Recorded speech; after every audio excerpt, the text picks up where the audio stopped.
4 tokoh legenda Nusantara yang terkenal karena kesaktiannya. Ki Ageng Selo, tokoh legenda Jawa, dikenal karena kehebatannya dalam ilmu kebatinan dan spiritual.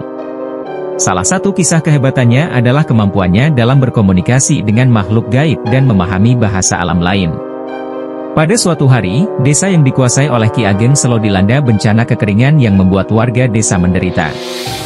Dengan menggunakan ilmu kebatinan, Ki Ageng Selo berkomunikasi dengan roh hujan dan memohon pertolongan untuk membawa hujan ke desa tersebut. Dengan kebijaksanaan dan kesaktiannya, Ki Ageng Selo berhasil membawa hujan yang sangat deras, menyelamatkan tanaman dan mengembalikan kesejahteraan bagi penduduk desa. Kisah ini mencerminkan kehebatan Ki Ageng Selo dalam menggunakan kekuatan supranaturalnya untuk kebaikan masyarakat dan lingkungan sekitarnya. Datuk Maringgi, tokoh legenda Minangkabau, terkenal karena kebijaksanaan dan kehebatannya dalam memimpin serta melibatkan unsur kesaktian. Salah satu kisahnya yang terkenal adalah saat ia dihadapkan pada konflik antara suku-suku di daerah tersebut. Pada suatu masa, terjadi perselisihan hebat antara suku-suku di Minangkabau. Datuk Maringgi, dengan kebijaksanaannya, memutuskan untuk mengadakan perundingan damai di bawah sebuah pohon besar yang dianggap suci oleh masyarakat setempat.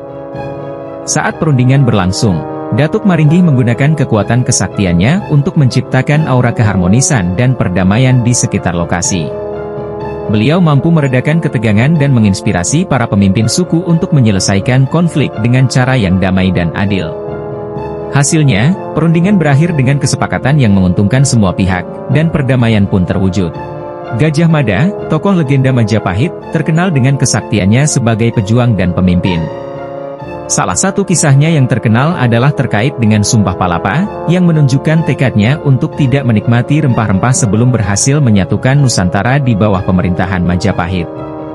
Dalam sebuah pertempuran melawan kerajaan-kerajaan yang masih berdiri sendiri di Nusantara, Gajah Mada menunjukkan keberaniannya dan keterampilan strategisnya. Dalam satu pertempuran yang sulit, beliau menggunakan keahliannya dalam taktik perang dan kepemimpinan untuk memimpin pasukannya dengan efektif. Di tengah pertempuran yang sengit, Gajah Mada secara pribadi melibas jalan ke pusat pasukan musuh dan berhasil mengalahkan pemimpin lawan. Kesaktiannya dalam pertempuran dan kemampuannya memotivasi pasukan menjadikan Gajah Mada sebagai tokoh yang disegani di medan perang. Nyi Roro Kidul, legenda Ratu Laut yang dipercaya memiliki kesaktian dan kekuatan magis, seringkali dikaitkan dengan kisah-kisah mistis di pesisir selatan Jawa. Salah satu contoh kesaktiannya adalah terkait dengan legenda mengenai ketundukan ombak dan perilaku laut di sekitar pantai selatan. Konon, Nyi Roro Kidul dapat mempengaruhi keadaan laut dan ombak di sekitar pantai selatan Jawa. Ada kisah bahwa ketika Nyi Roro Kidul sedang tidak bahagia atau marah, laut di sekitar pantai dapat menjadi sangat ganas dan berbahaya. Sebaliknya, ketika ia senang atau puas, laut menjadi tenang dan damai. Banyak nelayan dan penduduk setempat meyakini bahwa perilaku laut ini terkait langsung dengan perasaan Nyi Roro Kidul. Contoh lainnya adalah keyakinan bahwa pakaian berwarna hijau, yang merupakan warna yang diyakini disukai oleh Nyi Roro Kidul, dapat membawa keselamatan kepada orang yang mengenakannya di laut.